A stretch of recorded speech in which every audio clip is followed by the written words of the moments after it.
Let me hear you say,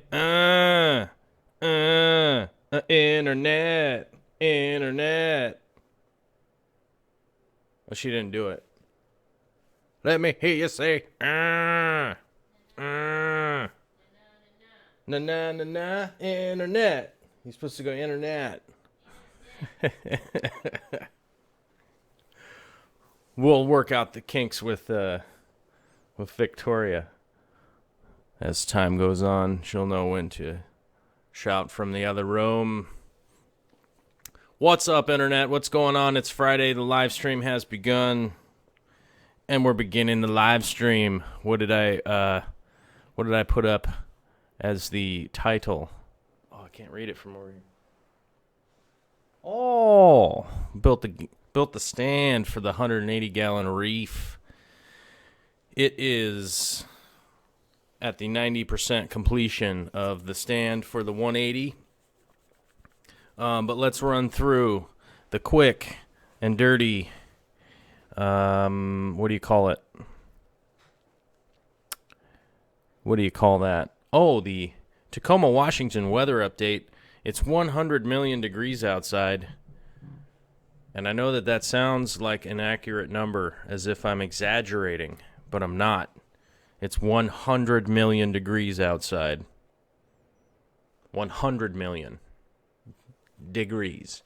Actually, it's a beautiful sunny day out here. I bet you it's probably about 80 out there.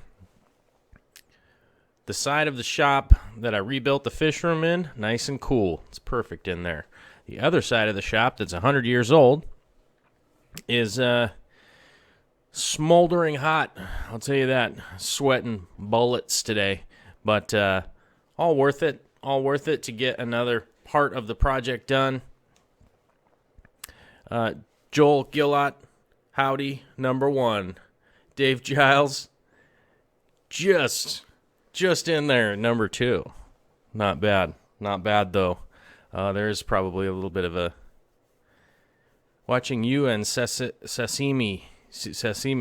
I don't know who Sasimiwi is. I don't know. But... like I said earlier, we got the stand done, and we'll have some video here as we go through the live stream. It's always. I gotta lose the hat. It's too sweaty. It's always feels a little inappropriate to play all the video right at the beginning. Although the later people that watch this later down the road can catch up with it then. But it feels like if I play the video of what has gone on too early, then people will miss it, and then they'll show up and go, what happened? So we'll just talk about the weather a little bit.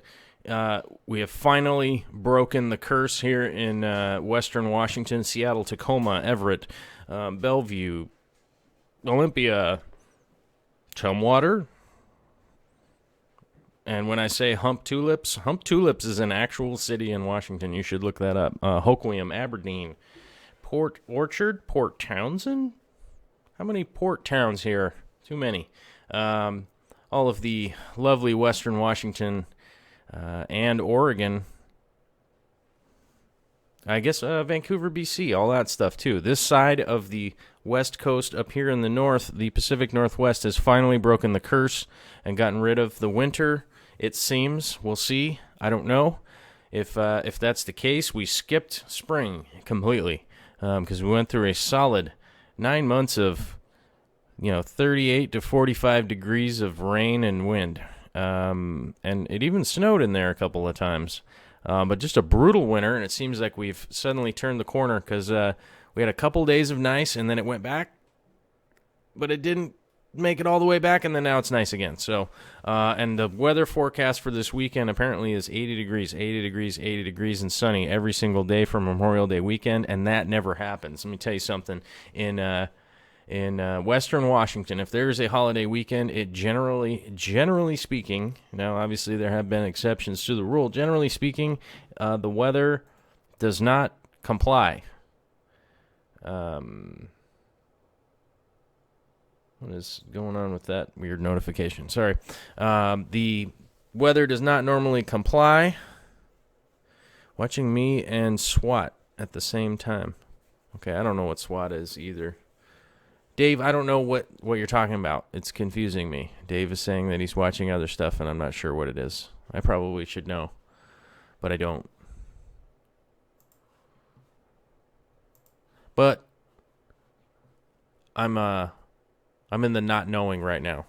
But hopefully he'll put something in the chat that I can actually just Google real quick and figure out what you're talking about. But with the weather like that, I'm looking forward to a few months of nice weather around here, and hopefully all the great projects that come along with it. The fish room, I will say, is coming right along, and I'm pretty stoked to actually be at a point where I'm like moving forward with actually doing tanks now and not having to fix things, replace things, do all that kind of stuff. We're actually getting really close to flooding with water. A couple of tanks. Some parts came today, and actually they're sitting behind me, so we'll run through a couple of those and let you guys in on some I don't know, insider secrets, I guess, or whatever. They're not really secrets. You can probably figure them out if you look them up online. Cole Schramm, what's up, dude? Good to see you. Thanks for coming out. I know that I had scheduled and said on yesterday's live stream we were going to hit this up at 5 o'clock. We ran into some difficulties, a.k.a. I ran long working in the shop and then had to clean up before I walked away. I have to really get out of the habit of leaving things lying on the ground, if you know what I'm saying. Coming in on floods, not so good to hear. Huh? I don't know what that means. Potato, I don't know what you're talking about. I don't know. Elaborate, please. Well, shit, now I don't know what I was talking about. What the hell was I talking about? I don't know. I forget now. But I'm going to reach back here, and we're going to talk about some of these parts that came in today. All right. So, first off, Lifeguard Aquatics is probably a little more expensive company. They're not exactly a budget company. Some of their parts are a little expensive, but they are very durable, and I would highly recommend Lifeguard Aquatics parts. I mean, I buy them myself. I needed another one of these screen caps because I have no idea where this went. And it's funny because one of these things it can easily run $20 like at a store. Online, they're about $8. It's just one of those goofy little things that costs money that really adds up in the aquarium game if you're... Oh, I was just talking about flooding tanks. Potato was asking, coming in on floods. I'd say flooding a tank means flooding it with water. But yeah, these are the kind of things that really add up in aquarium type stuff. Getting these little parts and stuff like that, which is another reason why I say to always look on Craigslist for good deals out there with people that are selling a bunch of equipment with a tank. It may actually be worthwhile to buy a tank that you don't even want because they might be selling a whole bunch of equipment. For instance, the 180 that I got was specifically a tank that I needed. It was the specific size. It was the specific tank. But it came with a bunch of plumbing parts that I needed for it, which is, pretty normal. But it also came with 2 large Iwaki pumps, which if you guys know how much those Iwaki pumps cost, they're just mind-bending how expensive they can be. I think they're like... one of them is like a $500 pump, and one of them is like a $300 pump, and that can really add up if when you come to start realize that in my fish room I'm running like 6 or 7 pumps. That can really add up, which is One of the reasons I switched over to DC pumps because I might be able, because I can actually wire those up for solar power later, and they actually are a little more cost effective. So actually, if I burn out a pump, it's not a super big deal. Now the only offset problem with the DC pumps is they're almost always immersive, need to be run in water, immersed. Which will add a little bit of heat to a tank. So if heating the water is a little bit of an issue and something getting too hot is a bit of an issue, then I would keep in mind that you're probably going to need an external pump, which is why I would always recommend external pumps used on a reef tank. It's just a lot better that way. And like my crystal shrimp tank, generally I will do an external pump on those instead of an internal, just to help keep the temperature a little more stable because it needs to be a little bit lower in those tanks. Joe Black is in the house. What up, dude? Oh, he's asking would I go with glass or acrylic tanks. At this stage in the game, I have to say I hate glass tanks. Hate's a strong word. Hate's too strong of a word when we're talking about fish tanks, right? I just don't enjoy dealing with with glass fish tanks, glass aquariums all that often. And here's the main reason. Seams blow out. The silicone will fail over time. So you're going to have to be cognizant of that as you move along with glass tanks, is that you're going to have to peel the silicone and reseal them probably about every 7 years, I think, is the average that I've seen how long they last. Skipping with any kind of blowout or leak or anything like that. Resealing tanks is super boring to me, and I don't like doing it. Resealing acrylic tanks can pretty much just be overnight. Resealing a glass tank, you realistically need it to set for a week before you really add water to it. I know people do it earlier. It's just really not recommended. The product have a real chance to blow out. I do like rimless tanks. I definitely like to look at them. One of the biggest problem with glass tanks that I have is not drilling them or anything like that. I like drilling glass. That's fun. And I have a pretty popular video out there of me punching holes in a glass tank. But I like the way they look. But let me tell you something. If you've ever moved around a 200 or a 300-gallon glass tank, you'll probably never want to do it again. I had a glass 180 a while ago, and that thing empty is 480 pounds. And me and one other guy moved it. And I don't like how much my back hurts after doing stupid shit like that. And realistically, moving around my acrylic tanks is much easier. The new 180 that I got, I actually moved it around by myself. Just so to give you an idea, is like that glass 180, if I wanted to move it, I had to coordinate people to come and do that stuff. Now, as we move through the live stream, I'm going to give you guys a little bit of a I don't know, what do you call it? What do you call it when I say something that's going to happen in the future? I don't know. But later on in the video, you'll see that the 180 is not on the stand yet because we were unable to lift it with just Vicky and I up onto the stand because it's actually really low to the ground. She can lift it if it's higher up off the ground, but I just really... we're going to go backpacking this whole weekend, so the last thing I wanted her to do was push it real hard right now and then have her back be fucked up all weekend. So it's not up on the stand, though I will get it on the stand very soon. But the stand is done, and that was the big issue. I didn't have anywhere to put it onto, but it's not on the stand yet because it's heavy. Now, here's the deal. If we had that glass tank, I wouldn't even have asked her to try and grab one side of it. I would have had to call 3 dudes, and I don't live that close to dudes that are going to show up anymore. Because we moved down here to Tacoma. So it probably would have ended up being this really weird. I would have had to coordinate people to show up or whatever and get that thing up on there. Now I need just one dude to come help me grab the other side of the 180, which is much easier to get one person over here to come help out than it is to get three people and to grab each corner. And then, generally speaking, when the glass tanks get moved by people that never move glass tanks, like you call some people and have them come help, somebody's gonna squish their finger.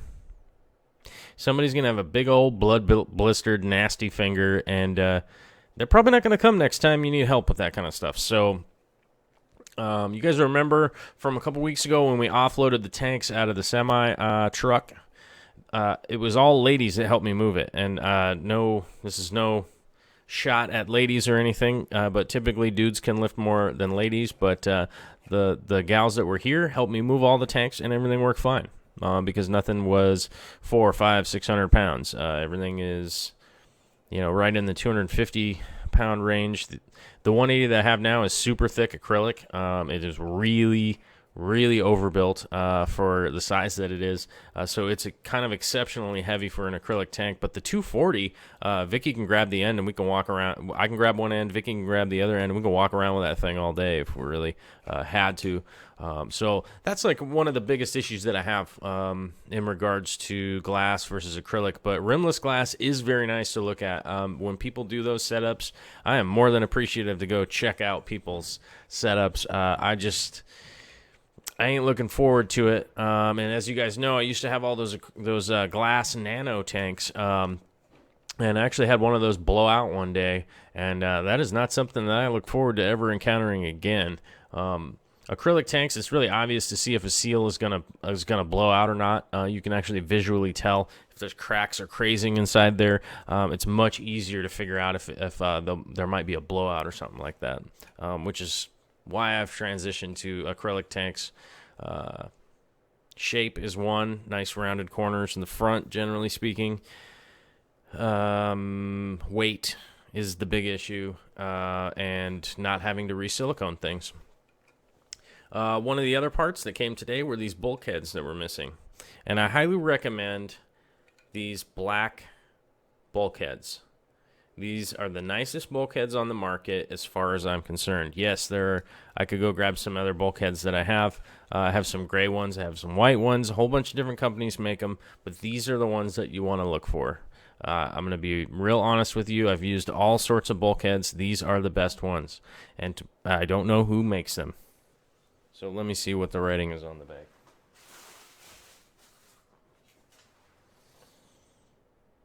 Oh, this one was actually CPR Aquatics this time. But every time I get these black bulkheads, somebody else makes them. I always just find them on Amazon for the best price. This is what they look like. So you can look it up and see. These are the nicest ones. The threading on them works really well. They have the lowest profile out of all of them. And you can, even with these ones, you could put this all the way on, right? Like that. And then cut this part off to have it be basically like a no-show. Oh, there's a creeper in the background back there. Creeper! Watch out for the creepers in the background. But in my opinion, these are the best bulkheads out there. The gasket seats really well on these. They seat really straight. They don't typically ever leak. If they do leak, you can actually go get a gasket like this at pretty much any hardware store. You can find one to match, whereas a lot of other all right, and let me explain the difference here. If you take apart, say, like the gray, what are those, Schedule 80 bulkheads that you get, those are intended for boat use. Those are not intended for actually like a water supply, like in a fish tank or anything like that. They aren't intended for that. That's not their purpose. Their purpose is to go in boat applications. So you'll see that the gasket is not a flat gasket like this one is here, and I'm actually having probably, let me get it off here. But hopefully you can see in the camera here with the light on it, you see these two ridges right here, and then it's also a flat gasket. Okay, those ridges there are what's going to help keep water from leaking out against like a flat glass surface or a flat acrylic surface, whereas the gaskets that you'll find on those like Schedule 80 ones that you get at the hardware store are intended to go against like a fiberglass hull or an aluminum hull or anything like that. So that gasket isn't intended to seat against something like a glass surface. So they'll typically leak or crack or break or any of that kind of stuff. And the Schedule 80, those like the gray ones that you can get, they don't actually have a washer type backside, so you can't get an actual wrench on them very well. They're normally like they're like nippled or whatever, ridged around the edge, so that you can grip them with something and you know, like your hand or whatever, and tighten them up. But these work much better. And go ahead and if you're somebody like me that does a ton of fish tankery or whatever, go out and get yourself a couple of the wrenches that actually fit this, and your life will be much easier, and you'll have way less problems than the other ones. These bulkheads are the best ones out there. And here's a funny situation. I needed a 1-inch strainer because another one went missing and is, God, who knows where. So I realistically ordered one. Now here's what's funny about Amazon and or just whatever 2017, the world we live in this day and age, 21st century. So I actually got all 3 parts for cheaper than the cost of the strainer. If I ordered the strainer individually, it was $11. If I ordered the whole setup, it was $6.22 or something like that. So I got some extra parts that will end up in my parts bin, because I'm not going to pay more and get less, right? Because I ain't a sucker. I ain't a sucker fool. But as you can see, this is the smaller bulkhead, the same style of bulkhead. These are the ones that you want for your aquarium. Don't pick up anything else. These are the bulkheads you want. You can see this piece back here is a slip. I would generally never use this on an aquarium. You can glue this in and then use a ring clamp or whatever to go on here to hold like you know, your tubing that you got, which I think is horse shit. I never use that. I use Spaflex pipe and glue directly in there. It's more it's technically more expensive, but it's the right way to do it. I wouldn't just go about doing it any other way and end up with a disaster down the line. And stop using hose clamps in your aquariums, people. I keep seeing people using hose clamps, and maybe they don't admit it, like on the internet or whatever, but I end up seeing hose clamps in people's tanks all the time whenever I go to break them down or whatever, or help somebody or buy something, whatever. It's nonsense. And whoever's using silicone on your bulkheads on an acrylic tank or a glass tank, do not use silicone in there. It's ridiculous. You're doing it wrong. Just stop. Stop putting silicone into where bulkheads and stuff go. If it's leaking, you have a problem with the gasket or it's not seated properly, and just fix it the right way. Do not jam a bunch of silicone in there and think that you're doing it the right way. Oh, Vicky's creeping. Look out. Hey, what's up, Kevin? Good thing Kevin Hayes made it. He's out there. Carson is here, too. What's up, Carson? Oh. Josh Cuesta. What's up, dude? What's going on? We're just talking about some parts that came in before we go into the tank stand build and stuff for the 180. Dave Giles. Sorry, meant to say watching you and Sashimi Whiskey with Sergeant Tank on, but going off in a couple of minutes. Oh, okay.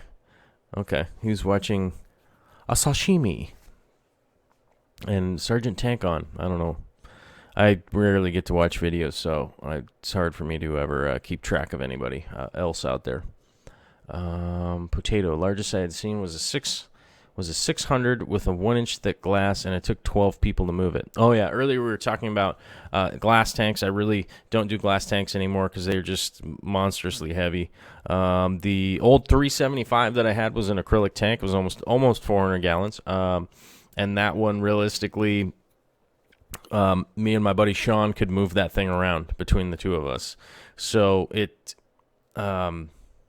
really That's the big linchpin for me, is that, like, if I'm to get a big tank, which I pretty much only do big tanks now, that's pretty much my focus.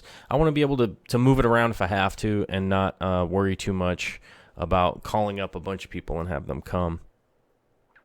Joe Black is asking what shrimp would be good to start with first time to get them. I would say cherry shrimp would be your best. Any of the neocardinas. So they have cherry shrimp. They also come in all sorts of shapes and colors and stuff. I would say cherry shrimp would be your best bet to start breeding and figuring out water parameters and how to feed and all that kind of stuff. I would say cherry shrimp are definitely going to be the best to start with, and I don't think anybody would really give any other advice out there. That's pretty much across the board. People would say start out with cherry shrimp, start rocking some of those buddies and getting them to breed, and then figuring out which you're going to breed, and kind of get your own line going, your own strain, whatever you want to call them. And those would be the best to start out with. They're very hardy. They have a lot of water parameters that they can deal with as long as they're pretty stable. So if you have stability and all that stuff going on, you'll probably have a lot of success, especially if you have a planted tank and that kind of stuff. Planted tank will definitely help keep them together. You can get different grades of cherry shrimp. They have some that have, basically you're going with coloring is pretty much how the easiest way to recognize a good grade versus a bad grade. Duller colors, obviously lower grade. Higher grade are going to be bright, vibrant colors. I would honestly start out with the red, because the other varieties are going to be more difficult, not more difficult to breed, but it's going to be more difficult to manage their breeding, if that makes any sense. Managing them and stopping them from just turning into the brown wild variety is going to be the difficult part for somebody who's just beginning out. Whereas the red ones, you're going to pretty consistently get red shrimp to different varying degrees as they breed, and it's a lot easier to segregate them out and figure out what you want to, what your end game is, if that makes sense. Matthew Waybright, what's going on? Awesome. Yes, I am on. You just got home from work, which is good, because I did too. We ended up starting out the live stream a little later than we thought was going to happen, but nevertheless, we are here, and we're going to take it all the way. We're going to take it to the limit. We're going to take it all the way to the end. Boo, boo, boo. Yeah, Vicky is coming in and out in the background, and so is the dog. Actually, the dog seems to be under here sleeping, which is pretty good. Potato, that's funny. He's saying that he's guilty of silicone in all the wrong places. I think, the reality with the silicone being in all the wrong places seems to be realistically very common. That is a common thread. And I don't know if I necessarily want to call it a mistake. It's more like just a misuse, I think. It is the most common one that I see. I see it all the time. I see it constantly. People probably had a leak somewhere, and then they just siliconed it up. And maybe they had a bulkhead that was malfunctioning, and they just siliconed it up, and then they just add more silicone, and then just add more silicone. Look at it this way. If you had a flat tire and you just kept putting tape around your tire, you haven't stopped the problem. If you got a leaky... Oh, here we go. Here's one that really works, sort of. If there's a hole in the dam, you don't just put your finger in it, right? We gotta fix the dam. So I see it often. I see that misuse of silicone very often. It is a wonderful product. It's definitely a fantastic stuff. It has definitely changed the game over the last 50 years, that's for sure, for all sorts of people, whether it be bathrooms, construction, or fish tanks, or any of that kind of stuff. It is wonderful stuff, but you definitely have to use it in the proper way, and jamming it into a bulkhead is no dice. The main culprit, I would say, from any kind of leaky bulkhead, as we talked earlier, is going to be this gasket or whatever it's seating onto. So if you have a hole in your tank and that's where you're feeding the bulkhead through and you have a leak coming, they're more often than not, something was chipped or cut or something is in there that's stopping this piece, this gasket with those two ridges on there from seating properly. That's going to be your biggest culprit. So take that apart, take that gasket out, and get a whole visual of what's going on, because if you have any of those things going on, you're never going to see success with stopping that leak with just more silicone. Just stop it. It's total nonsense. It's either total nonsense or just you're getting bad advice from somebody. Honestly, I try to not give bad advice. I gave bad advice to somebody once when I was a small child, and it didn't work out well, so I just don't do that now. No, I don't have a great story. I don't have a great story for giving somebody bad advice. Oh, no, I have some good stories, but they're not appropriate. Let's just say don't jump off the cliff if I say it's going to be good. Rainbow fish, let me see here. I'm drawing a blank here right now. Let me Google them so I can take a look. Oh, Googling rainbow fish is not good. I'm getting kids' books. The rainbow fish. I'm trying to think if you mean Boesmanis or something along those lines. Yeah, I have. I'm trying to find a scientific here. Let me go visit page. Here we go. Oh. What the? Oh, the internet strikes again. Boo, boo, boo. Rainbow fish. Trifasciata. Or thread fins. I've messed around with thread fins for sure. Where is your... I hate it when people don't have the Latin name on there. It really screws me up when you don't have the Latin name. Okay. Well, if you're talking about the Trifasciata, yeah, I've messed with those for sure. I had some for quite a while, and I forget who I sold them to. I ended up selling them to somebody because I ended up doing something else. Scientific name. Melanotania, Trifasciata. Trifasciata is very common to me. And you can't Google search any highlighted thing from their website. That's fantastic. Thank you. Yeah, I've definitely dealt with them before. If you're talking about like Boesmani rainbows, that's probably on my list.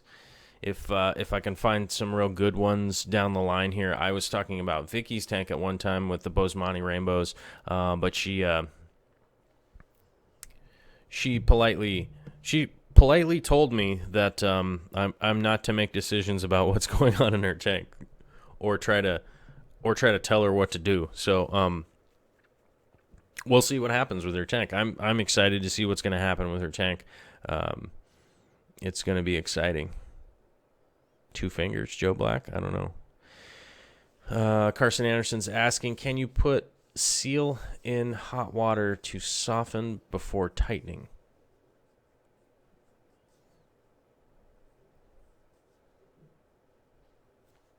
You mean the gasket? You can put the gasket in hot water if you want. I've always just gotten it wet. I always just get a little moisture on it before. I've never tried to put it in hot water to see if that makes it seal a little bit better or not, but I bet it probably does because it's a pliable kind of rubber jobber. I bet you if it was super ice cold, it'd probably be a little bit brittle and maybe not get the best result out of there. But considering most of my tanks are somewhere in the range of 60 to 80 degrees, depending on what's in there, they're always at least kind of warm. So I've never really had too much. I've never really had too much of an issue with the gaskets or having to heat them up or anything like that. Oh, I need to fix my hair. Hold on. There we go. It's fixed. I got it. How many eggs? 93. My hair is a disaster. It regularly is a disaster, and I'm going to cut it back into the mohawk after we do this wedding thing. After we have this wedding thing we need to go to. Not Vicky and I's wedding. I'd probably just have a mohawk in my wedding, and if anybody had a problem with that at my wedding, I would just tell them to go home. No steak for you. Sorry. Probably it's angry vegans or something.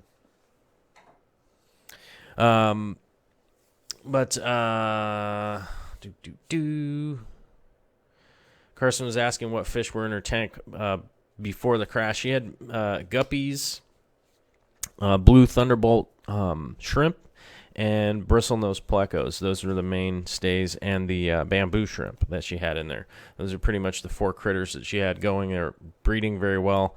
Things are going very well. And the move is really what just kind of annihilated everything we had. We sort of went bad luck, between bad luck, maybe a little bit of ill timing and that kind of stuff. Things just didn't really work out with that. But after testing the water here, it seems to be the common thread turned into a human error. Seems to be somewhere in there. So when we're setting up the new tanks, we're just going to pay more attention and make sure that we make a list of what we're doing, and then just follow our steps and double check, and make sure we don't end up with some deaths. Oh, I got something in my hair. Concrete. I had concrete stuck in my hair. There, now is it fixed? Is that pretty good? Have I checked out Corey's new rainbows? I have not, but I believe Corey is lurking in the live chat. Are they good? Are they decent? Are they nice? I need to get up to Edmonds one of these days. It looks like it's probably going to be about a couple weeks before I can make my way all the way up there. I have to figure out my scheduling, because it's difficult to just, from where I live, to drive up to Corey's just at the drop of a hat. Kind of have to plan a little bit ahead of time if I'm going to leave at 3 a.m. to get there in the morning. Or get there, like if you wanted me to, if it was like, 10 a.m. would be a good time to come up, I would really have to figure out the traffic flow to get to leave at the right time. It is possible, but I would realistically like a noon or an evening or something, because if I could leave here at if I left here at 2 o'clock, I'd be able to get up there, hang out for a while, and then be able to drive back once the big traffic snarl is over, or noon or something like that. Because if I left here at 10, it's normally pretty clear to get up there by noon. It's just a matter of scheduling. You wouldn't leave where I live to just drive up there all super random and not thinking about it, because you could spend a serious amount of time sitting in your car wondering, pondering your life and just what kind of life decisions got you to this traffic jam. Corey's saying, Wapoga Red Lasers. It's a newer rainbow that is similar to the Dwarf Neon Rainbow. Oh, okay. That's pretty dope. I mean, if they're close to the Dwarf Neons, then I would say I'm a fan but let's do a quick Google search on a little image action here. I know you guys can't see it. My screen capture thing is just being stupid. Oh, okay. Yeah, they're the kind of stripy red and blue ones going lengthwise instead of that front to back fade. Cool. Yeah, those are dope. I hope to get to see those at some point. Oh, and there's one of the images is from Corey, so I would assume that those are his fish. Although those are apistogrammas in that picture, so apistogramma Cacatoides. I can never say that right.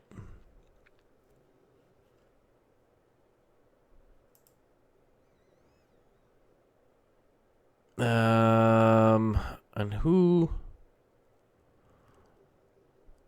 was that? George Lang that was talking about those at the GSAS. I think I was at that. I think I was at something where he was talking about those. Oh, sorry, I'm like Google searching during a live feed. Smooth, but no, those look pretty dope, and I'd like to go see some of them in person. The big thing Gary Lang, not George Lang. Gary. I recognized the guy's face and his photography style. I was like, I think I saw that guy at some meeting. I've never spoken to him. But I like to see some fish in person before I really jump on a variety that I've never messed with before. I did rainbows at one point in time a long time ago. And like I said, I can't remember why I sold them off. It wasn't because I didn't like them or something. I think I just got to a point where I was going to do something else with the tank and moved along to doing whatever that was. I can't remember what it was, but I remember bagging them up and selling them to somebody. I forget who. I think it was somebody that I met from the fish store. I think. Although don't quote me on that. Because somebody might show up at some point and be like, no, it was me. Okay, so one of the other things, as you guys can tell from the audio in here, it does echo a fair bit if I make too much noise in the background. And I forget who is asking me about sound deadening material. It is but it realistically is the most simple thing. And I'd like to get your guys' opinion on this coloring here and see how well this matches. Because as you guys can see, the color scheme in here is this kind of light gray wall with these blue curtains. I guess I'll have to move the camera a little bit. Actually, let's just move to scene 2 here. Hold on. Check out this styling. Boom! The charcoal gray is charcoal gray. I mean, that's not very confusing. Probably should have got this out ahead of time. But there's the charcoal gray, and that's going to offset with this blue. And I think it's pretty close. Let me put it next to the curtain. Okay, it's a different blue than the curtain, but I think it's pretty close.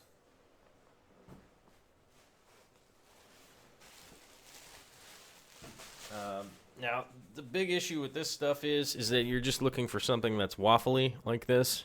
It's either got these ridges or it looks like an egg crate or whatever, and you can mount these up on your wall, and this will be going up fairly soon, and I'm going to do a stylized effect with those. So I think by the time the next live stream happens, which is probably Monday or whatnot, hopefully I'll have those up and it won't be so echoey in here. It's a big pet peeve of mine. I don't like that. I need some over there, back behind me, and over there. Got some big boxes of it, so it's gonna work out fine. So hopefully we'll be lowering the echo. It's very hollow in here right now for the audio. So I forget, somebody was asking me about that, and I just wanted to pop it into the live stream here. So what was going on? Somebody was asking me something that I wanted to talk about before we moved on to the next stuff. Oh, Carson is asking, what does it take to join the GSAS? You can go to their meetings for free. Some of the meetings are closed meetings, so you'll need a membership, and I think the membership was like $50 a year, or maybe even less. It was a pretty innocuous amount of money. It really wasn't that big of a deal, and you get to go to some of the events that are closed. It's definitely worth it if you're really interested and want to meet more of the community and stuff, and local people. For sure, it's definitely a positive place to go to. Is what I would do. Oh, $15 a year. It's $15 a year, so it's even less than I thought. It's not $50, it's $15. Definitely not that big, not that much money. So I would join it if you want to go. I think their meetings are on Tuesdays or second Tuesday of the month or something like that. I forget exactly what it was, but you can look it up. GSAS Seattle Aquarium Club.com, whatever. I am currently trying to find some of the South End Tacoma clubs. I'll probably be going to some of those meetings fairly soon. Hopefully they'll let me bring a camera just to sneak in there and get some shots and see what's going on. Oh, and Rachel O'Leary apparently will be at the GSAS this month coming up, which is pretty cool. Although she has tons of videos up online, so I don't know if I'll make the drive. I could probably just watch them from home, honestly. And that's no knock on Rachel. That's just a knock on the traffic situation here. From where those guys, the meeting is in Fremont, Washington, which is close to Seattle. And it would be a traffic nightmare to try and get there. I'd probably have to leave here at like 4 so I could get there by 7 or something. The traffic would be a nightmare, so.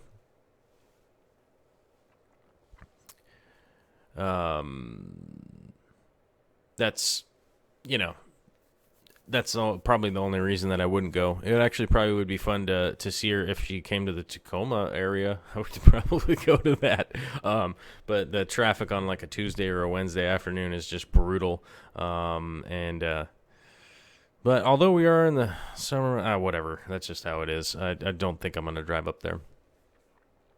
Isn't it expensive to use Portet foam on your ceiling? Yeah, it would be a little bit expensive to use these pre-cut pieces to do the whole entire room. I'm actually just looking to stop some of the echo in here.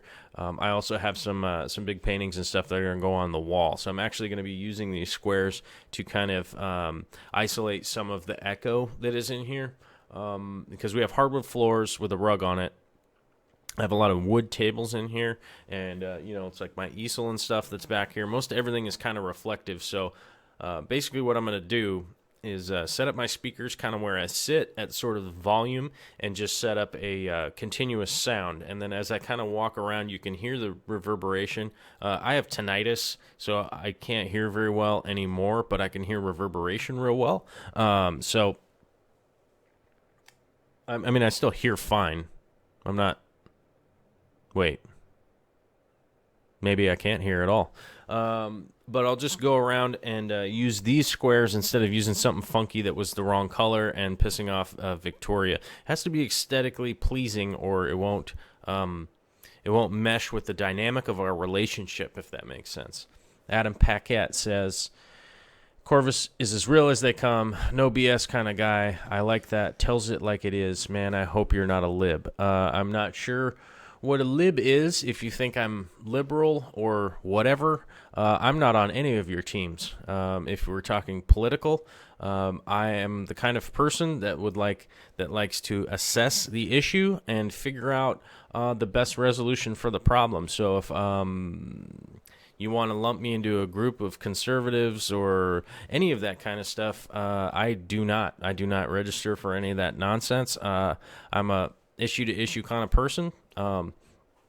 That's the reality of how I feel like it's the 21st century. We have a ton of information, and it's ridiculous to join a team that may or may not be going in a crazy direction that makes no sense for the people that are being drug along by these jackasses. I think it's ridiculous that we have a two-party system. We have no way to actually vote via the internet, even though right now I'm on the internet talking to a bunch of people from Taiwan to the UK to Indiana to Kentucky to the other part of this state. We can't vote.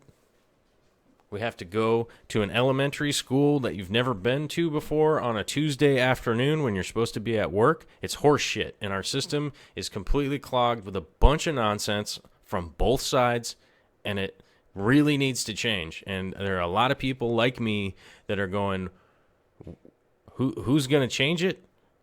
Clearly not the dipshits that are running it right now.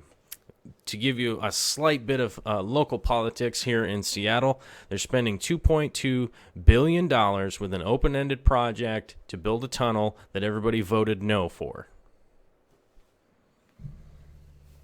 Right? Where does all that money go to build a crazy tunnel? It's nonsense. We even voted no. Don't build the tunnel. Okay, well, they put it up for vote again. We voted no. Don't build a tunnel. What happened? We're building a tunnel. It's nonsense. If you're just talking about something just as basic as we voted, they're still doing it. So I think that's a perfect example of how our government operates. They're so autonomous now. There's no way I could even sign up for either of those clubs. And I know that I get a little bit fired up about this stuff. Political stuff is something I talk about on a regular basis, not necessarily on YouTube. When the When the podcast stuff comes out, we're going to be hitting a lot of that. Derek and I will be doing a podcast. He's one of the guys that I'm going hiking with this weekend, and we're actually going to spend a couple of days really just kind of spitballing with each other about the stuff that we want to talk about, things that we want to address, and how stuff's coming down. One of the other guys that will be on the podcast is Alan, who is an immigrant from South Africa. Very interesting guy who's lived all around the world. We'll probably talk about a lot of that stuff with that on the podcast. It's stuff that's definitely going to come up. So, yeah, I wouldn't say that I'm a liberal. I'm liberal in the fact that I just want people to do whatever they want to do and not be traipsing on anybody. And I'm not sure that that's one party or the other party. I mean, I think that's just like American, So that's really how I feel about that kind of stuff. And it's really how I address those things. Just the same way I address pretty much anything, whether it's a fish tank hobby or any of that kind of stuff. I like to address individual problems individually, and it's kind of crazy to do any of that kind of stuff. Sean Crabe, I don't really know how to say your last name. Louis Q, what's up, dude? Dead Boy NYC, I forgot to say what's up. Hey, man, what's up? Okay, we don't have a whole lot of questions in here, so we're gonna move on to the let's swap some scenes here and take a look at some of the stuff that happened earlier today when I got some work going on. Those of you that watch some of my really old tank stand building videos know that I have kind of weird ways of building my stands. It's not typical, and a lot of times I build them so that A, they're not extraordinarily heavy, or B, extraordinarily material rich, if that makes sense. I don't like to spend a ton of money on them, so if I don't have to, I typically don't. And a lot of the design that I've come up with over the years, oh, hold on, I'm getting a notification. Sorry about that. Over the years have been built, and then I would take them apart and build them and take them apart. So I typically try to keep the material use to a minimum, and I've almost always built them all really industrial style, so they're just like 2x4s and really not super aesthetically pleasing. A lot of what's going into the new fish room is going to be aesthetically pleasing, so that when you go in there, you're my eyeballs are entertained by how marvelous your woodworking is. So this is a bit of a different style, although I am using some old stands here. So I'm actually taking apart old stuff, measuring, and then kind of thinking twice, measuring twice, and then cutting it wrong, and then cutting a new one again, because I'm just a goofball sometimes. And these stands are actually going to be wrapped with plywood and have doors on them, and actual trim and wood stain and all that kind of stuff, but in my own kind of weird style, if that makes sense. I'm not going to be doing a bunch of router work with like old oak wood. I think those are really kind of boring to me. So the ones that I'm making are similar to the one that I built for Victoria. They're actually going to match that same line going all the way around the room, which is actually a charcoal stained pine. Is the trim top and the trim bottom, and then the doors are actually going to be slats going this way of poplar. I want to say poplar is what I have for those. I might be wrong. I'll double check that. So don't quote me on the poplar, but it is sort of furring type strips that will be stained for the doors, and I'll be sure to make a video that is a little bit more detailed than this video. This is actually just a bunch of time-lapse stuff of the stuff I was doing today, mainly because I was kind of doing a bunch of different miscellaneous stuff, and I never really had like a diagrammed plan of what the video was going to be, so I just was kind of shooting all the stuff that I was doing. So realistically, if anybody had a question, later on I could always do a 3-minute super fast, like, hey everybody, it's a fish tank building time, blah, and do all that weird stuff. But I'm not that dude. I'm not that dude that's gonna come at you with the fake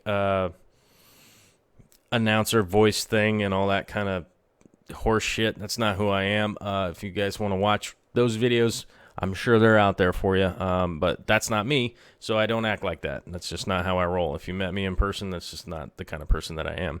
At the beginning of the time lapse moving through here, you can see that I have a fair bit of struggles with things falling over, and I built one side of the stand wrong.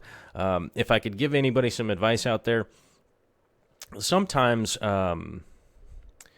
you build things wrong. Just stop and go back and fix what you did wrong. I find this issue more often than not in building and doing all this kind of stuff that I do on a regular basis. A lot of guys have a tendency to just go, well, we just got to keep going. We don't have time for any of this, blah, blah, blah, whatever, this, that, and the other, and they just keep going. So I would recommend, if you do screw something up, just fix it right away. Take the extra 10 minutes, fix it, and go back. So what I'm doing here with this stand, because my floor is super wacky, I'm actually just simple framing with one nail into all of the joints here, because I'm going to do the same thing that I did with the shelves that I put in the other day. It's actually going to be level to the floor and not level as a cube and then shimmed up. It's actually going to be level to the floor so that when the weight sits, the weight's going to hold a lot more appropriately. Oh, there we go. It's actually going to sit. So basically the top of the stand is nice and level, right? Nice and flat, and then everything's coming down at 90-degree angles. But the bottom of the stand is super wacky, wonky McWonkerton, right? So like if this leg is 29 inches, the one over here is like 27 3/4 inches, and this one over here is 28 and whatever. So that my drop going to the ground is actually going to stay perfectly level, straight up and down, and at a 90 at the top. So the weight of the tank sitting down isn't going to be wonky, shifted, or anything goofy like that. So the actual weight compression will be heading straight down against the 2x4s and 2x6s that are holding this stand together. If that makes sense, if you have questions, feel free to ask them. Don't worry about asking them. I will get to them at some point in time if you do have questions, or if I'm explaining it well enough, then we'll just keep moving along. Apparently, Corey majored in fake announcing voice, which is fine. I think it's great if you want to run for governor or something along those lines. It's great. Those guys all talk in that odd voice, or like the guy on the news voice. It's like that whole. Oh, hello everybody! Thank you for calling NBC. Oh no, that's not it. That's not the anchorman voice. It's like it's 85 degrees out there, and it's bumper to bumper, crowd to chrome. Everybody's sitting in traffic. Let's go up to the chopper. No, that's not the anchorman guy voice. Well, anyhow, you know what I'm talking about. Tom Brokaw, that guy, right? Sean Crabe, I like your mix of video and these rambling live chat. Keep up the good work. Thanks, Sean. I try to keep up the good work. It's all about showing up for you guys and you guys showing up for me. I think it's a big collaboration, and I would like to expand more on these kind of videos and stuff so that so it's not such an isolated thing. The one thing I don't like about making produced videos is the back and forth doesn't seem to exist, and I would like to be expanding more on that back and forth kind of thing. Have people to have an actual conversation and do some of this long form stuff that I really like doing. I don't like being crunched into this time crunch of trying to give out a 7-minute video because some people don't have an attention span to handle it. That's not my issue, and that was one of the few things that really discouraged me from making a lot of videos, was just being hamstrung by trying to, I guess, realistically, like, appeal to the masses and end up doing videos that were, 7 minutes long or 8 minutes long because people wouldn't watch them if they were longer or whatever. I realistically just threw that out the window and don't care anymore about doing that. So I'm just going to keep doing these videos this way. We've lost hundreds of subscribers this month, but whatever. It's just a whatever thing. It's all good. I'm going to make what I want to make, and this is way more fun for me to do, realistically. And honestly, in the financial side, if I get a $2 or $3 super chat on making this video, it's more money than I would make from posting a regular video. So I don't want to do those videos anymore. They're dumb.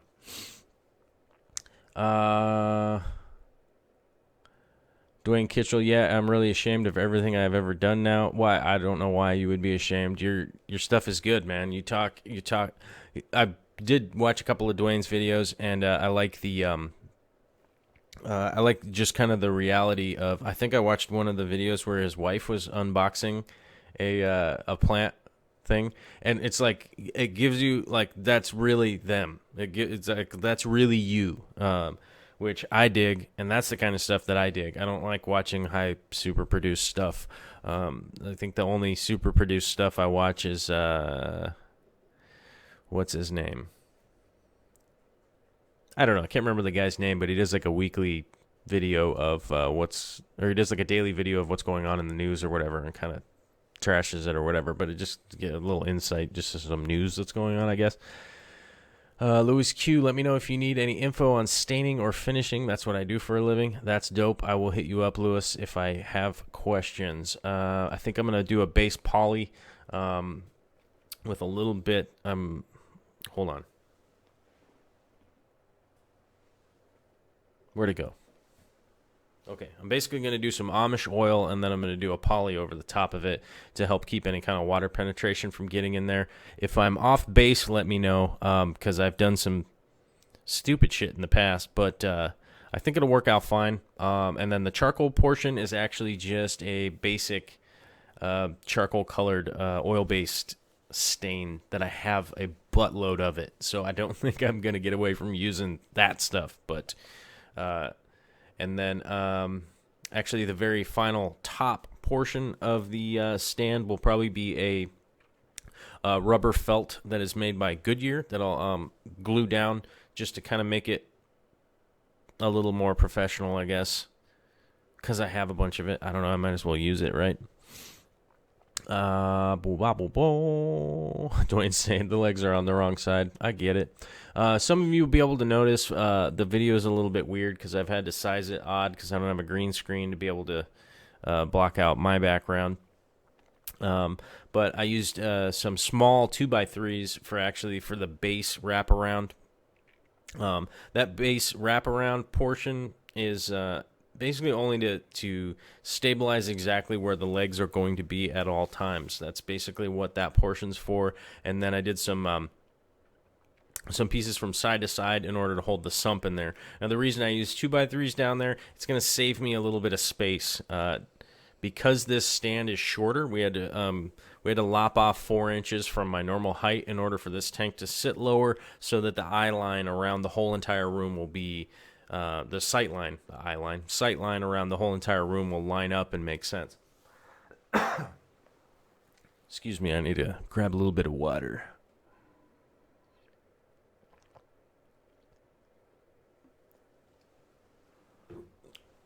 And Corey says to make more time for these videos because he enjoys this style.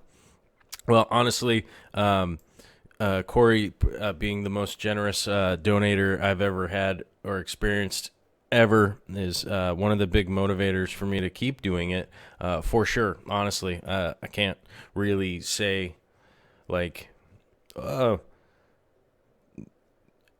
realistically, Corey generously donated, and it just made me realize, like people really like this, so okay, cool, I'll just keep doing it. And realistically, at some point in time, I would love to just turn off advertising and all that kind of crap. As soon as I can get through like a month of doing this, or maybe 2 months of doing this, I'll probably just turn all that stuff off. Because realistically, if I make $5 or $10 doing one of these, it's just worthwhile for me to do it every day. Other than when we're out of town, which is going to be this weekend, we're hiking. And a bunch of people ask, where are we hiking this weekend? We're going out to the Olympic Peninsula up the Ho River. H-O-H is the... it sounds like ho, like I'm cursing out and talking of ladies who work in the dark, if you know what I'm saying. But it's H-O-H. It's old... I believe probably means something in native, Native American, I would guess, is probably what it stands for. I don't know. Maybe I should look it up and have a little more information. But I would like to go there first, then come back. When I look up the information, then I'll be able to retain it much better. I think we were there a couple times when I was a kid, and probably in my early 20s or something like that. But that whole time of my life is just a jumbled mess of nonsense. So it's hard to remember where I've been and where I haven't. Kevin Hayes says, this gives bored fish keepers something to do. No good aquarium chats anymore. That is true. These live streams are the best thing to happen for YouTube communities. I agree. These live streams are the best things to happen. There are just no good chats out there. There were some good chats out there. I don't know if mine was one of them. I wouldn't say, but there were some really good chats out there you're able to go to. It just became virtually impossible for anybody to moderate them. And they, just like anything, they got wildly out of control with just a bunch of nonsense. I remember, I think 4 or 5 years ago, I went on to one of the chats that I would have typically gone to just to chat to some people and say what's up. And somebody had set up like 5 or 6 bots to just spam full speed. And it just made a loud ringing noise whenever you went there and you couldn't read anything. So I agree. These live chats seem to be the best thing that's going on. I would probably at some point, I think Twitch is probably going to take a step past YouTube, I'm guessing. And I might end up doing some of this stuff on Twitch at some point in time, and maybe more platforms. Who knows? It would be kind of cool to do multiple platforms at the same time. I think it would be pretty cool to be able to get multiple platforms. I don't think it would be a good, efficient use of time to be doing like 1 hour here and then 1 hour at Twitch or any of that kind of stuff. But who knows? I don't know. We'll see how the evolution continues along. Desiree Hinkle, and of course Aquarium Co-op comes in with the first super chat of the night. Thank you so much for chipping in on the pizza, dude. I appreciate it, for sure. We're going to be brutally working out this weekend in the 80-degree weather, hiking with our packs, because we are camping on location. I wish I had the ability to be in 2 places at once. Also, there's a guy in my house building my tank stand. That's me. That's what I look like. I'm wearing the same shirt from earlier today. It would have been funnier if I'd changed shirts, though. Tai Hang was asking, am I going to be using GU10 LED, or did I switch to a new light? I'm going to be using the GU10 LEDs again. For sure, 100%. I'm going to end up wiring those completely different than I did before, though. I'm going to be wiring them and hanging them differently than I did before. So that is something that some of you electrical nerds out there should definitely be looking forward to. People that are fearless from getting electrocuted. I'll give you some good advice on how to do it. It is really simple to wire this stuff up. I'm going to wire it onto independent switches, so you'll be able to plug in all the stuff and switch everything on and off depending on what kind of lighting I want to look for, if I'm taking pictures or if I'm just growing plants or that kind of stuff. We'll be going through that for sure. Desiree Hinkle is asking, did I figure out what was going on with your water? We've gone through multiple tests for sure, and it seems to be that the biggest issue is nothing. Human error. It seems to be human error seems to be the issue. And I admit that. If it is human error, then it's my error. It's my bad. And that does make me feel worse a little bit. But I have to suck it up. If it's my responsibility and I fucked it up, then I'm going to have to try and fix it in the future. So like I said earlier in the live stream, if it's my issue, I need to make lists, check them twice, like Santa Claus, and make sure I'm not doing the wrong things in the wrong order, or something happened. Maybe I missed something. Maybe I need to make sure that I get 8 hours of sleep every night and not be scatterbrained. Maybe that was the issue. I'm not sure. But if that's the problem and it was human error, then I'm going to have to do what I have to do to correct it if it was my fault.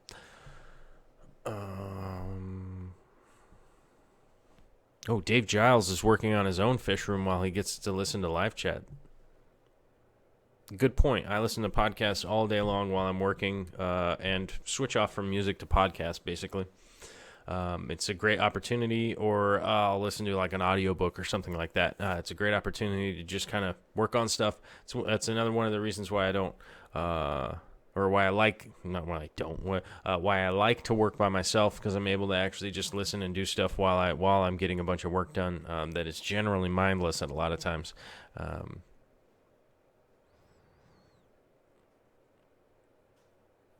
Kevin Hayes is saying he's never heard of Twitch. Twitch is essentially a video game streaming site that is, it's sort of based off the idea of YouTube. Have you ever seen like PewDiePie's old videos where he's talking and playing video games? It's very similar to that, but it's a whole platform for that, and they've been expanding their stuff. So I've had a channel on there. Haven't really done too much to it because the regulations behind it was that you had to do like a certain amount of video game streaming every month, and so I never really put a ton of legwork into it because it had that as mandatory, and I'm not somebody who plays video games anymore. Old video games, I could probably run you through up and down because I used to be a pretty heavy gamer when I was a young kid, and so most of the catalog of old games I could tell you, like Castlevania, I could tell you like Castlevania what to do. If you had a problem with Castlevania, I could tell you where to go and what to do, and that would definitely be something that I could help out with. But new games and that kind of stuff, I just don't play anymore because it's just such a time suck to be any good or have any good time. It's just a huge time suck, realistically. Well, it looks like Lewis Q is buying the tacos tonight. Thank you. I know Vicky appreciates it for sure because I'm able to buy her dinner if you guys kick in, and I appreciate it, man. I put a fair bit of work into this with all the hassles and all these computers and all this stuff. Thank you very much. It's fantastic. Thank you. It's super cool. And Luis, you've always been a super cool contributor for sure around the net, and just generally super cool for sure. And I just keep saying for sure because I don't really know how to respond to people's generosity because it makes me uncomfortable. If I'm honest, it just makes me a little bit uncomfortable, I guess. I don't know. Thank you very much.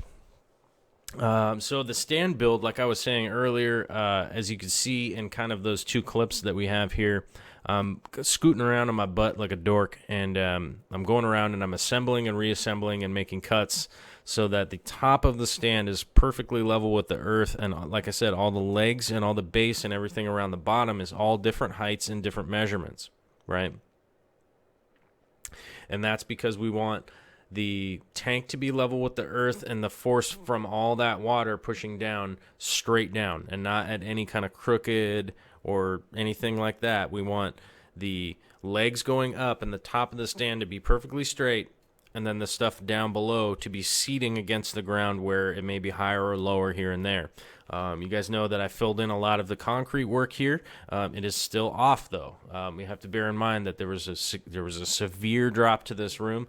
So basically what we filled in was the amount that we could fill in comfortably without basically having to tear into the whole place. So the drop is a little bit significant over there still. It's not completely crazy, but we had some definite adjustments to make, but everything came out pretty well. Carson asked a while ago if we were actually going to wrap the stand. Yes, we are going to be wrapping the stand. I wrap the sides, not the back yet, because I need to know where to cut the holes in it before I put the back on it, where the plumbing is going to go. The plumbing for this tank is going to have four 1-inch pipes running up through the back, one for a closed loop system, which we'll get to way in a later video, and then the return, and then an emergency overflow pipe that was actually in there that I had put in there when it was a planted tank before. So we're going to have that emergency overflow, the closed loop, and the return line up to the tank. The overflow for dropping down into the sump actually comes through the middle of the stand, and when we get to the next part here, you'll see that there's a hole in the top, or maybe the next part here, we won't see the hole in the top yet. Not yet, but we'll get there. I'm not really sure what these two clips are. I did my best to try and put these clips together, and maybe I screwed it up here, because those seem to be pictures.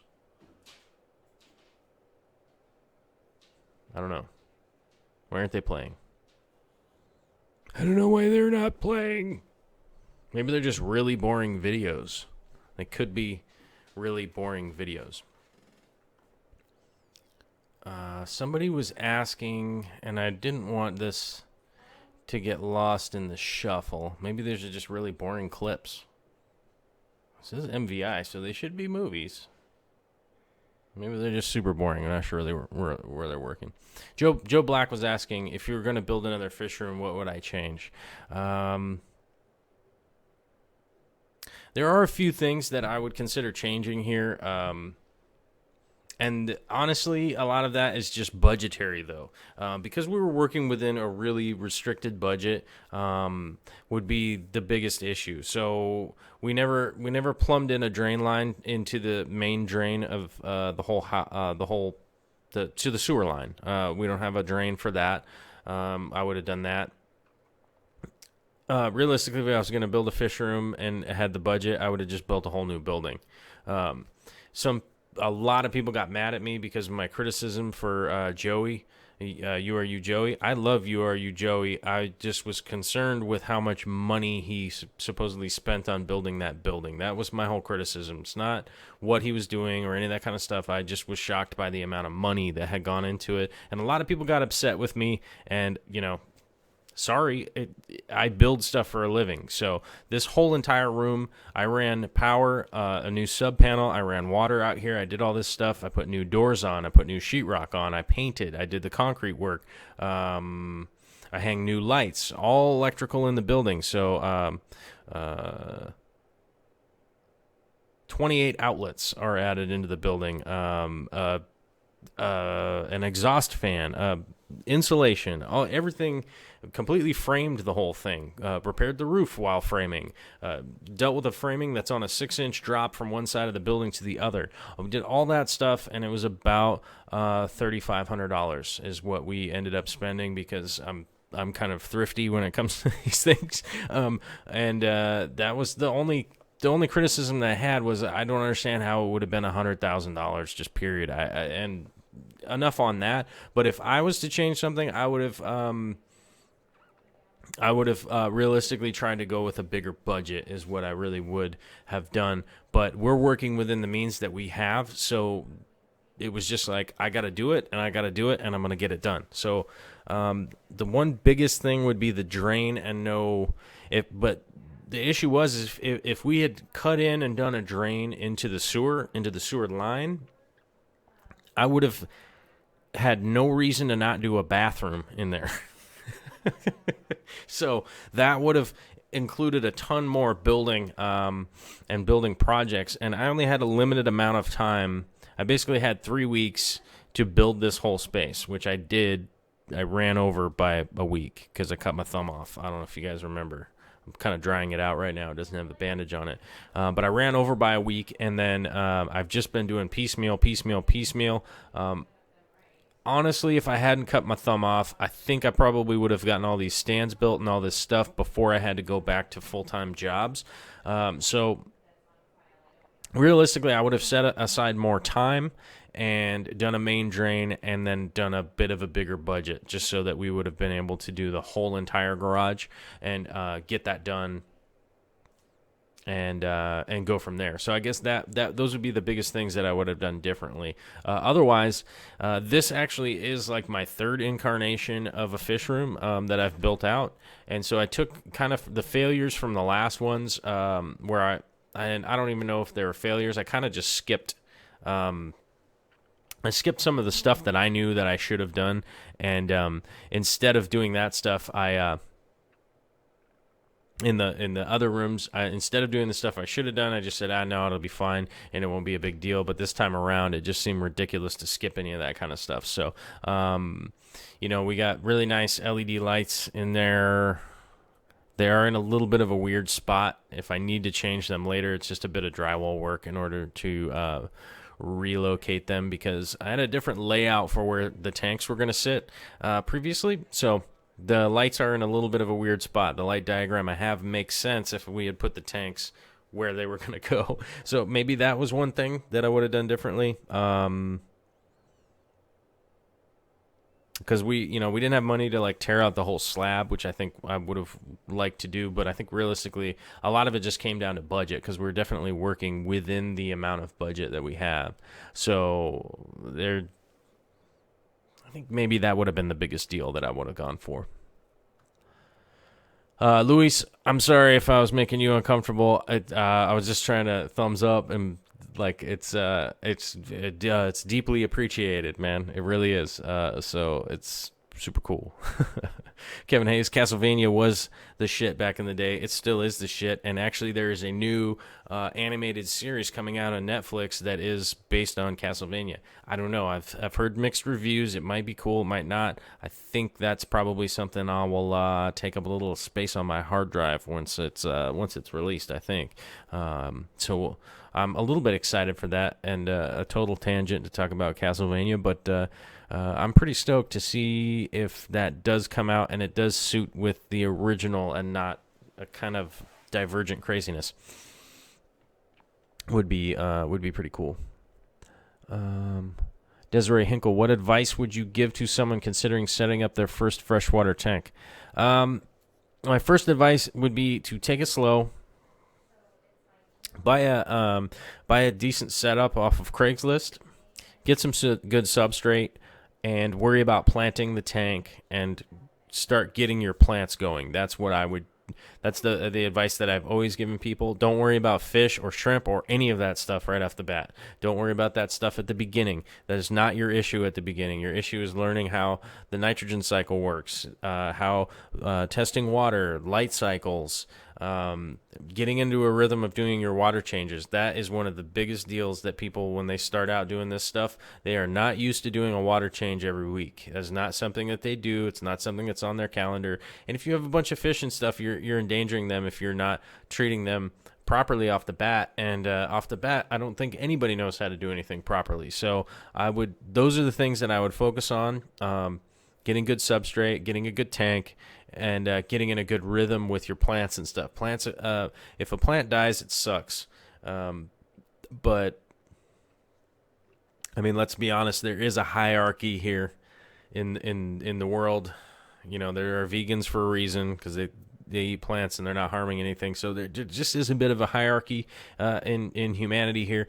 If a couple of plants die, it's not that big of a deal. You'll be able to get some more. If you had a bunch of fish and they all died, it's pretty depressing when that happens, because we're not going to get those same fish back. They're dead. So that would be the advice for freshwater. For someone considering to set up their first saltwater tank. Now, it's the same sort of advice that I just gave you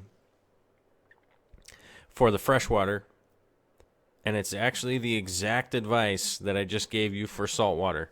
If you want to get into a saltwater tank, start up a planted freshwater tank and learn how to grow your plants, test your water, get into a system, get good substrate. Start working the ins and outs of a planted tank. That will give you 100% of the basis that you need to move into saltwater. Okay? Learning how to test your water on a weekly basis is something that needs to be done in a reef tank. You need to do water changes. You need to filter your water before you add salt to it. Once you've added salt to it, you need a refractometer to see what your salinity is. You need to test for calcium and all sorts of things. If you're not in the habit of doing those, jumping right into that will be a nightmare. It would be a nightmare, and reef stuff is really expensive. So even just the rock that goes into a reef tank can be up to $15 a pound. If you have a 200-gallon tank and you have 400 gallons. If you have a 200-gallon tank and you have 400 pounds of live reef rock in there, Do some quick math. That could be $2,800 worth of rock that you could ruin. So my best advice, if you're going to start up a saltwater tank, a saltwater reef tank, start a freshwater planted tank and get in the habit and figuring all that stuff out, and that will be the basis for moving into a reef tank. It really is. Every single person that followed that path found it to be totally the easiest way to transition from getting into a reef. They found out, it was like, oh, this is like the same water test, except it's testing for something else. Oh, okay, cool. Oh, wait a minute, Rhodey. I heard somebody talk about Rhodey one time for their planted tank because they were doing crystal shrimp, blah, blah, blah, this and that. Oh, okay, I get what it is. It eliminates everything out of the water. Oh, TDS? Yeah, I know what TDS is. Somebody, blah, blah, blah, was talking about it. And, that's... The reality is, like, if you're going to get into a reef, get into a planted tank first, because once you start managing a planted tank, it's really rewarding, and it's also rewarding in the fact that you're getting primed to step into doing reef stuff. Every single person I know that's stepped into reefs without having done anything else, they just fall right off a cliff, and it gets super discouraging. A bunch of stuff dies, and you're out a bunch of money, and you hate it. They end up hating it. They end up hating the hobby. They end up hating the idea of the hobby or any of that kind of stuff.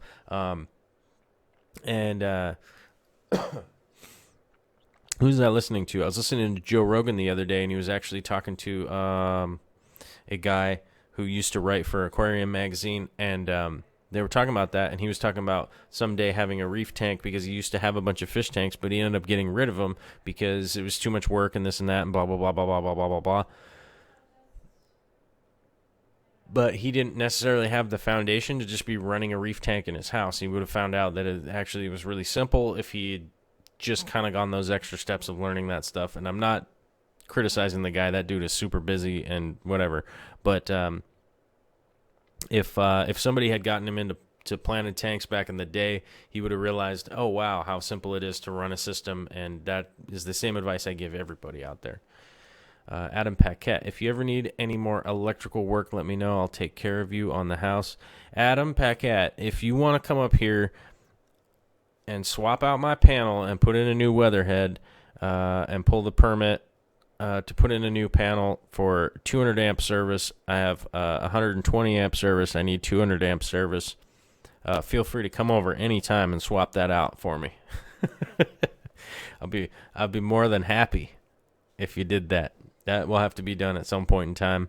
Hopefully, I'll be eliminating the electric stove, which will be saving about 40 amps off the panel and free up space for whatever else electrical stuff we need. And hopefully, we can just stay with the 120. But the weatherhead is in the wrong spot. It's actually side mounted to the building. It doesn't go up through the roof and have the height on it that it really needs. So that is something that's going to happen at some point in time. And Adam, if you are in Tacoma area, call me. MN Aquariums. I'm guessing that's Minnesota Aquariums would be my guess. Love your channel. Keep it up. Okay, that's not a question, but thank you. Tai Hang, have you ever tried doing a self-sustaining tank where you don't have to water change for long periods of time? Yes. When I got back into doing fish tanks, what I looked up on advice for a friend of mine was the Wallstad method.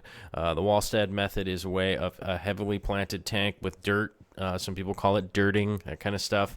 And there are a lot of people out there that follow the Wallstad method. She is the one that invented it.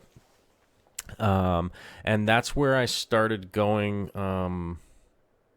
That's where I started out messing around, getting back into aquariums from, all the childhood stuff that I did, and then the adult stuff that I did, and then realizing that I'd rather do childhood stuff as an adult, like building things and painting things and doing all the stuff that I like doing.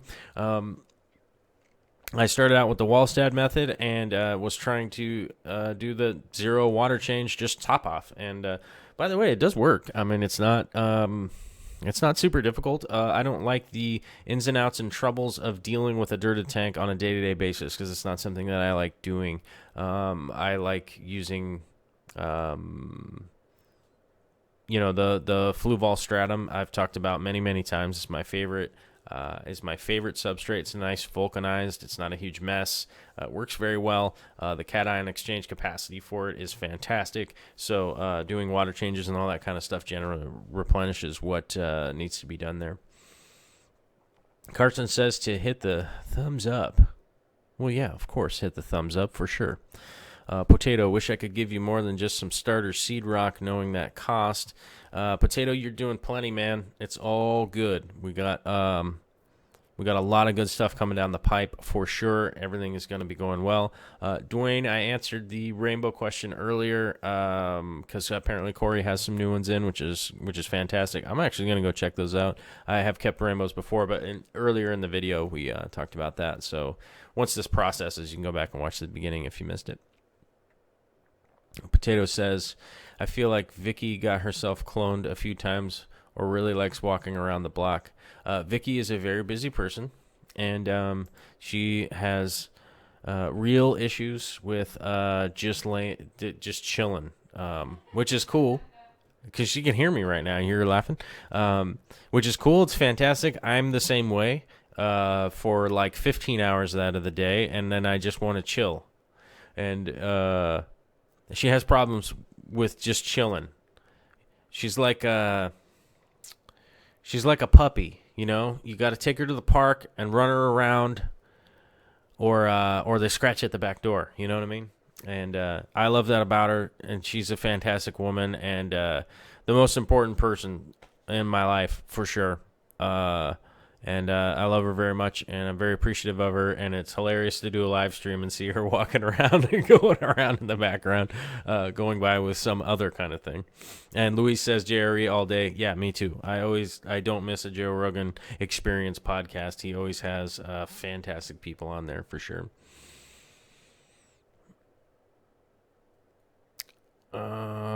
Minnesota Aquarium's asking, what's your thoughts on German blue rams? Do you like them? And if you kept them, what's your ideal setup? I did German blue rams for a long time. I had a breeding pair in a 90-gallon that was in a really weird spot, and they were doing great. But I ended up having to move the tank, and then it was in a really high traffic area. And those of you that have had German blue rams in the past, they're not a fish that can really deal with a high traffic area. They're very skittish fish, realistically. And I think I got to the point where I had 6 pair that I had paired up in that tank. And when I had to move the tank, nothing parameters-wise had changed because we actually just we drained the tank 2/3, moved it, and then just refilled it back up. So it really wasn't anything like weird happening. But after about 2 weeks of that, with it being in that high traffic area, people walking by and stuff, they just basically got freaked out.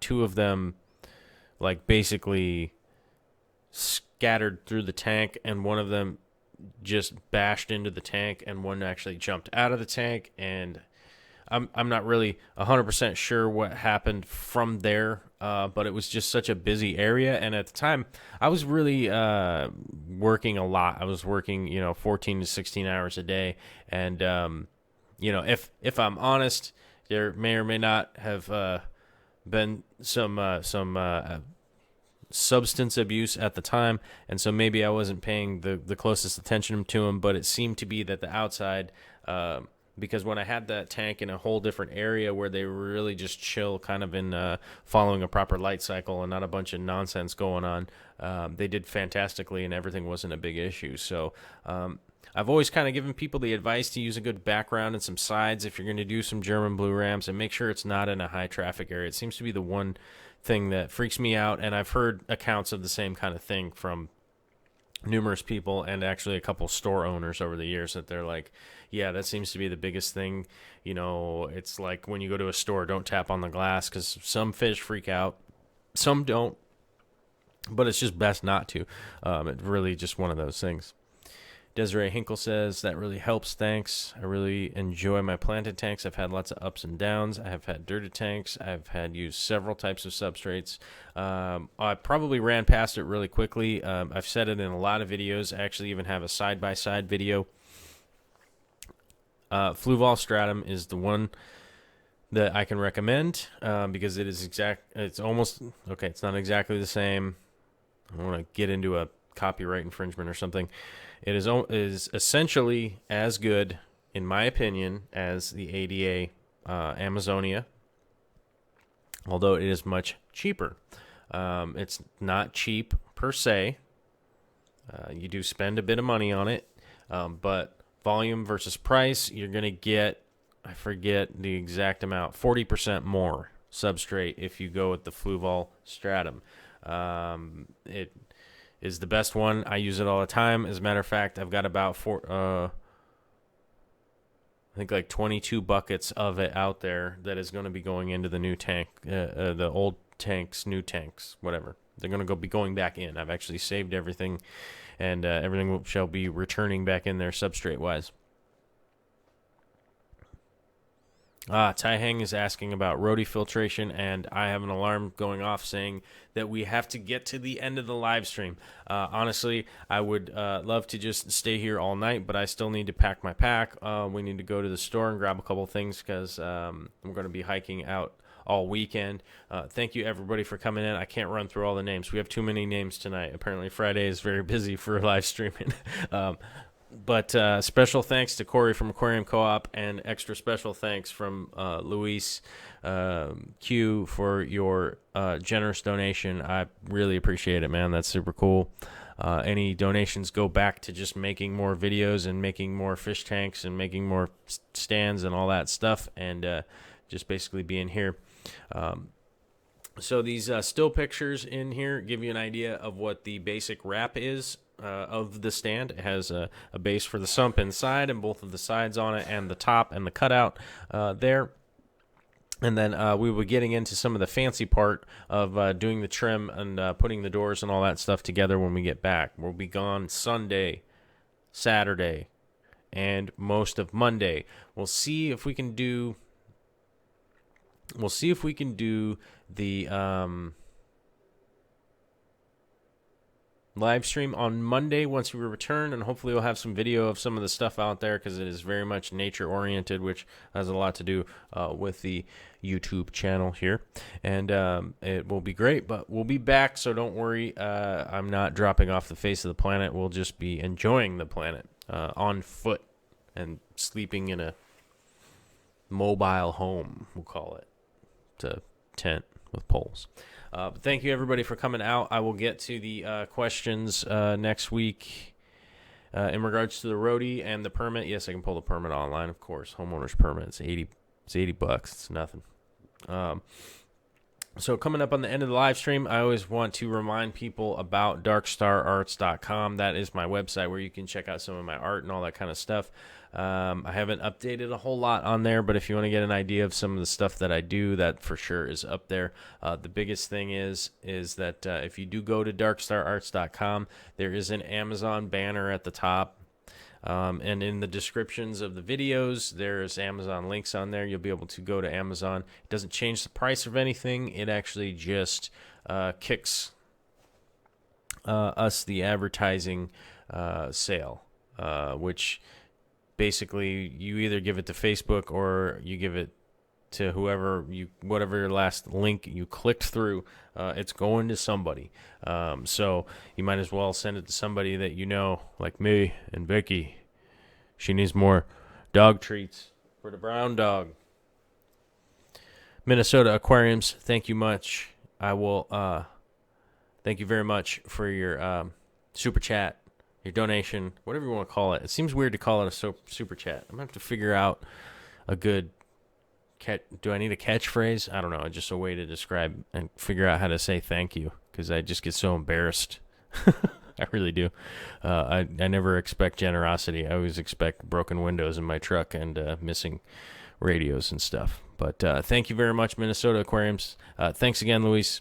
And thanks again, Corey from Aquarium Co-op. All your support is greatly appreciated. And remember, if you need an overflow, this is what they look like. Overflow filter for your pipe hole. Pap hole. All right, guys. It's time to go hiking. All right. Have a good weekend out there, everybody. Stay safe. Don't get weird. Don't fall off a boat. Don't overindulge too much. And that's it for tonight. All right. Later.